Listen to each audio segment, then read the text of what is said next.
Good morning, guys. Welcome to the Shades and a brand new video. So will Chelsea do the unthinkable? Will this be our final match of this season, or will we go ahead beating Bayern? Watch till the end as I talk about it. Here we go.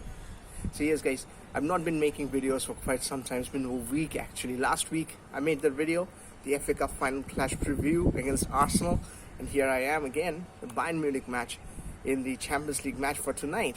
So I've not been making a lot of videos because, frankly, there's not much to talk about, frankly, seriously. And to tell you the truth, there's a lot of talk in social media, and because of the transfer ban of last season, you get to hear so much, but nothing is concrete. If you guys have watched my video about 2-3 weeks ago, I made a video stating that nothing is concrete when it comes to most of the signings that we have talked about, whether it's Havertz, Oblak, Rice, Benrahma, you just name it, another goalkeeper maybe.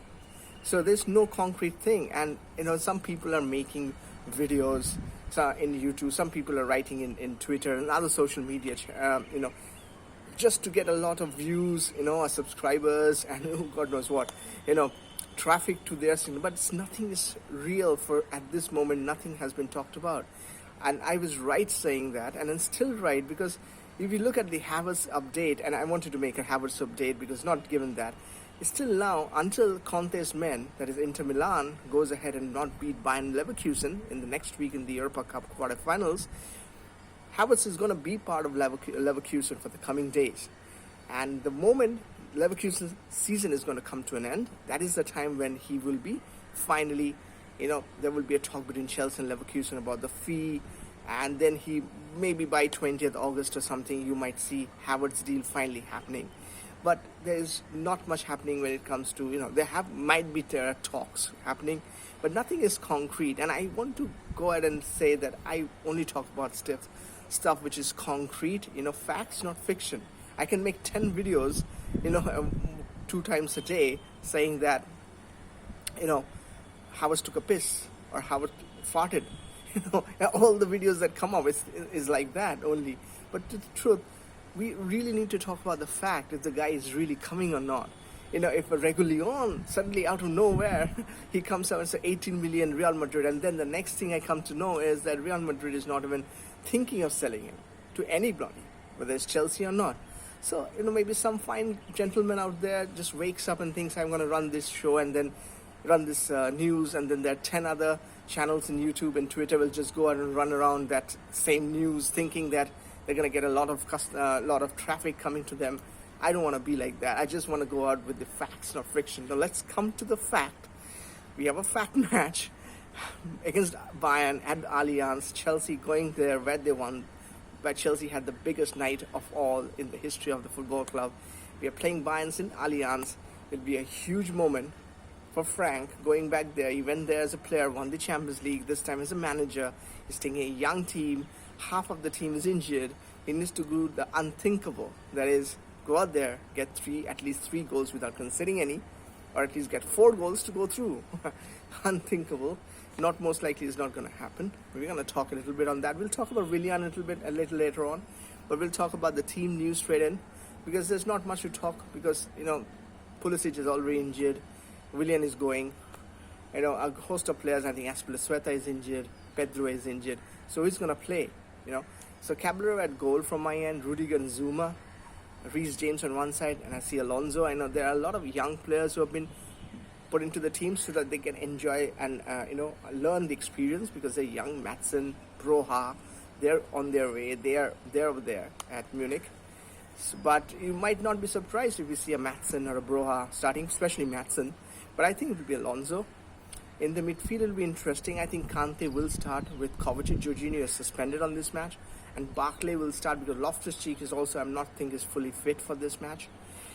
With Pulisic not fit, we'll see Mount and Hudson-Odoi. And yes, it will be interesting, Hudson-Odoi. So he's not got a lot of match under Frank.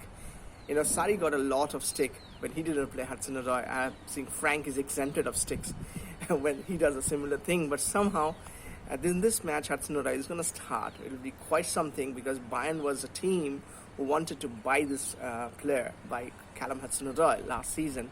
So Bayern is still a little tipped off, and they are still angry with Chelsea, and they don't like to do business with Chelsea because Chelsea didn't want to sell Hudson-Odoi. So this will be interesting.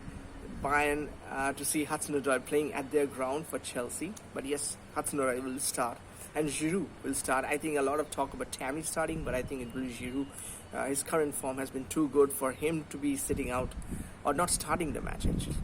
So there it will be. I mean, it's pretty simple because half the team is injured. For a manager, it's much easier for them to just pick up a team. And just about that, I just want to talk about that. Juventus and Sarri is out of the Champions League, along with Real Madrid also out of it. Man City is going through. They play Lyon. I don't know why. It just wanted to come up in my mind. But yeah, coming to Willian right now. So it's a big thing about Willian is he wanted a 3-year contract. And I've talked about it before, that no club legend, John Terry, Frank Lampard, Didier Drogba, all the great players for Chelsea had never got a 3-year contract. So I don't see a reason why Willian should be given one. Willian was still given a 140 grand per week wage for a 2-year contract with Chelsea. He didn't do that. He went to Arsenal to somewhere around a 100,000 per week wage for a 3-year and a possible 4th year. So obviously he wants longevity, he wants a bigger contract so he can run his footballing days, or he can extend his footballing days, because he's about 32 or 33. So if he gets a 3-year contract, that means he can be with the club for 36, and an additional year could be 37. So he can just extend his footballing, footballing career a little longer, play till 36, 37, and then maybe retire, maybe go to some other league for a couple of seasons and then retire. I can understand his point of view, but he has not really done great for Chelsea for the 6-7 years he's been with us. He's not even scored 10 goals as a winger in one season. So I don't see a reason why he would be given what he would be given. So there's a lot of talk that he was angry on Marina and Chelsea. That's ridiculous. I mean, you should take what you're getting, I mean, John Terry, Frank Lampard didn't get it, so why are you expecting you will get that? So anyways, for me, that's a very sad attitude from Willian. But I hope he has a good time at Arsenal, who is actually becoming Pensioners FC right now. But yeah, I hope he has a good time over there. But coming back to the Bayern match right now, it's going to be very tough. It will be near impossible, according to me, to go and score 3 goals without conceding one, or score 4 goals without conceding one, with the team that we have with half our players injured. So I'm not expecting a win. If there is somebody who's expecting it, being a Chelsea fan, I'm pretty sure they're really positive people. We need to learn from them. But it really is not easy for Chelsea to go out there and get that win today. But we hope we learn from the experience. We hope that we can at least get a draw, or at least even if we lose it 2-1 maybe. We don't get it embarrassing or losing it 4-0 or 5-0. I'm pretty sure Frank is gonna try to get something out of this match. At least a draw would be incredible, because we don't want to go out there and make a fool out of ourselves. So I'll leave it at that. I hope that we go ahead and get something out of this. I'm expecting only the good things, that even if we lose this match, or if we lose out this tie, which most likely it's going to happen, the new season is with just about 4 weeks from now. So excited about that. Excited that there will be some players coming in the next couple of weeks, 3 weeks hopefully. There's so much of talk, but nothing actually is happening. I hope that happens. I hope that in other seasons, for example, there would be a 3-month gap between the seasons, and in that time you really feel bored. I mean, 3 months of no football. But the good thing is, within the next 4 weeks, the new season is going to start. So lots is exciting about it. Already you got ZH and Werner in the team. They're practicing. I hope Havertz comes in the next couple of weeks, and a couple of other good players come in. Willian is going. That would mean Ben Rama should be coming in as well. Hoping that Ben Rama, but I think Spurs and Leicester are also talking about him. It'll be interesting to see what all players we sign in. Do we sign in a Chilwell, or we go for Regulion or Tagliafico? But here we go. I finish at that. I hope Chelsea can at least keep our pride intact and get something. You guys let me know your team. Half of the players are injured, so I'm pretty sure it will not be that tough to choose the team today. And let me know what you have to think about the Frank's first season as Chelsea manager. Keep it coming in the comment section as always. Till until next time, which could be tomorrow. I sign off right now. See you guys. Bye bye.